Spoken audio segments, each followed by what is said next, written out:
todos, sejam muito bem-vindos. Eu sou a Moritani. Se você é novo aqui no canal, considere por favor se inscrever, deixar o seu like e um comentário. Isso vai me dar uma força porque eu tô começando agora. Nesse vídeo a gente vai falar sobre 3 tipos de autores. Então vamos lá!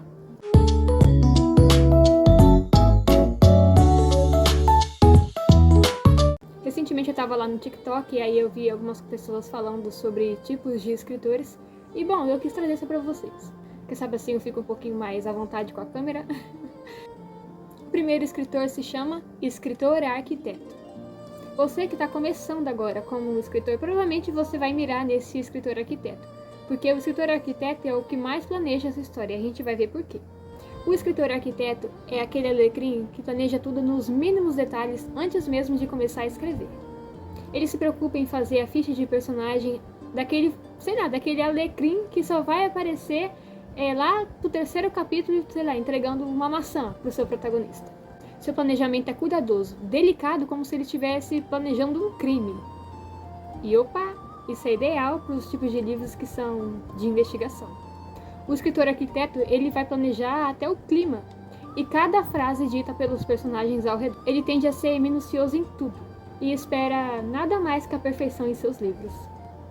Para esse tipo de escritor, um furo de roteiro é praticamente um tapa na cara. Para ele chega a ser uma ofensa pelo trabalho árduo que ele teve ao longo dos anos. Anos. Esse tipo de autor, ele tende a ficar planejando os seus livros por muito tempo mesmo. Ele faz anotações, ele pesquisa cada informação. Então, só depois de ter uma pilha de papel em cima da mesa e ter criado mais de 10 pastas dos personagens no Pinterest, ele escreve.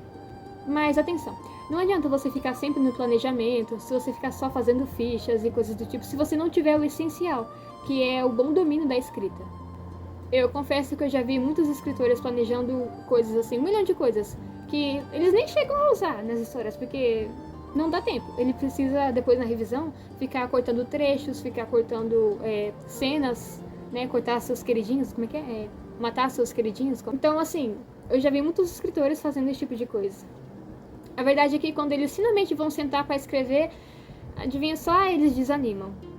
As palavras não saem como eles queriam. Um único furo pode desmontar totalmente a sua escaleta. E as cenas que foram planejadas por meses, por muito tempo mesmo, não se encaixam na história. E, como eu disse, precisa cortar. E, bom, se você é um autor que passa muito tempo planejando esse tipo de coisa, isso é praticamente uma facada no coração, eu sei. Quer dizer, sei. Mas não se preocupa se você já tiver o hábito da escrita e se você já tiver feito no mínimo uns 5 testes de narração do seu livro. A verdade é que muitas pessoas querem ser escritoras, mas elas gostam só da parte do planejamento. A parte que é realmente o que vai transportar o seu leitor para a história é bem desafiador. Escrever é um processo que leva muita dedicação, gasta muito do seu tempo, você vai ficar horas ali, às vezes, reescrevendo uma cena porque não ficou do jeito que você queria, porque você encontrou furos, porque você encontrou, seja, qualquer tipo de problema. E se eu conheço bem esse tipo de escritores, eles vão provavelmente pausar essas histórias, começar o planejamento de outras, e esse ciclo vai ficar se repetindo. Então, bom, se eu tô falando isso com tanta propriedade é porque, eu já fui esse tipo de escritor. Eu sei como é que é. Então, não cometa o erro que eu cometi. Se você é iniciante, eu recomendo muito que você comece a praticar a sua escrita. Sei lá, pega alguma coisa aleatória assim ao seu redor, pega o seu celular mesmo e começa a narrar, começa a treinar escrevendo, porque eu garanto pra você que isso vai te ajudar muito. E agora chegamos no escritor jardineiro. O escritor jardineiro, ele é bem diferente do arquiteto. Ele não tá nem um pouco preocupado com o planejamento. Ele só senta e escreve o que vem na cabeça. O escritor jardineiro, ele não tá nem um pouco preocupado com o tempo que vai perder planejando as suas histórias. Perder, é claro. Ele não tá nem aí para fichas de personagens, ele não tá nem aí para aquelas folhas cheias de rabiscos com anotações. Não vou nem mostrar o que eu tenho ali. Se ele tem uma ideia de cena na cabeça, ele vai escrever exatamente do jeito que ele tá visualizando.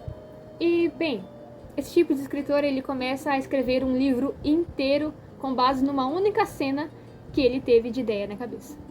E, bom, eu tenho propriedade para falar, porque quando chega naquela cena que você planejou durante muitos meses e você finalmente consegue chegar naquela cena exatamente do jeito que você planejou, nossa, é uma vitória. Esse tipo de escritor jardineiro, ele quer deixar a história seguir o seu próprio rumo, com personagens brotando de bueiros, com reviravoltas que ele nem imaginava. Aqui ele se sente mais como um leitor do que um escritor. Cada parte do processo tende a ser divertida para ele, e ele muda coisas constantemente aqui e ali. Para o escritor jardineiro, o furo de roteiro não é um pesadelo, e sim um combustível que inspira ele a escrever novas cenas. Ali ele tem novos motivos, tem novas ideias, novas soluções, mas atenção, não é só alegria. Aquele personagem que ele mais amou odiar se torna o seu favorito, de uma hora para outra. Mas quando essa ameaça precisa ser podada, só tem tristeza. O aspecto ruim de ser um escritor jardineiro é, ter que ser atormentado pelo desejo de querer ler o próximo capítulo, a próxima cena. Mas olha só, ele ainda não escreveu.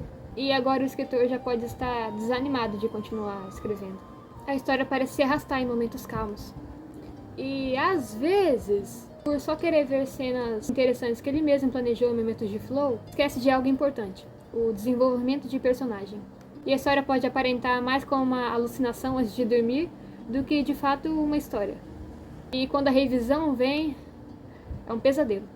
Há muito mais furos do que ele imaginou ter deixado. Noites trocadas por dias, horários que não batem, ausência de descrições mais importantes que os diálogos, e às vezes está cheio de conte em vez de mostra. Por isso é importante estar atento a cada parte dessa criação e, hipótese alguma, deixar de revisar. Faça 2, 3, até 4 vezes e mate os seus queridinhos. O que isso significa? Corte cenas que não acrescentam em nada no seu livro. E sim, eu sei, é doloroso.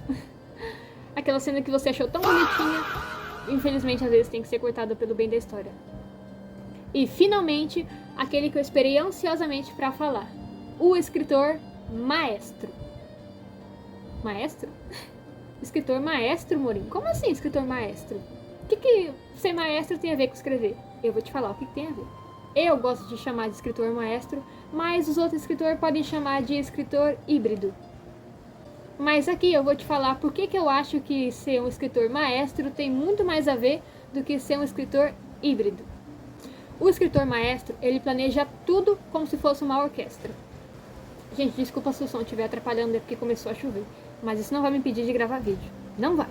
Enfim, ele planeja tudo como se fosse uma orquestra, mas ele não se limita a deixar tudo planejado. Não se limita a seguir tudo à risca. Ele deixa a melodia que está soando prender ele de vez em quando. O mocinho que salvaria o mundo se torna um vilão inesperadamente. E olha só, acaba levando o mundo à salvação. É distorcido, os seus caminhos podem ter sido imorais, mas olha só, ele salvou o mundo do mesmo jeito. Ele concluiu o objetivo, mas não do jeito que era para ser. Então, graças a isso, a história que poderia ter sido genérica acabou se tornando diferente graças a essa ação. Graças, sei lá, a uma única frase dita no momento que ninguém esperava. O escritor maestro, ele sabe exatamente quando cada personagem deve agir ou tocar. Mas ele se surpreende quando o personagem recusa, quando ele erra a nota ou toca melhor ainda. Então, pra mim, essa é a magia de ser uma escritora, que eu chamo de imprevisibilidade controlada. Eu sabia o que ia acontecer, mas eu não sabia os meios para. No entanto, assim como os outros, aqui eu tenho problemas em dobro. Os furos que eu preciso consertar na revisão, o personagem que eu preciso dar cabo para que a história tenha mais impacto, eu acabo sendo afetada em dobro. Mas mesmo assim, eu acho que vale a pena ter tanto trabalho.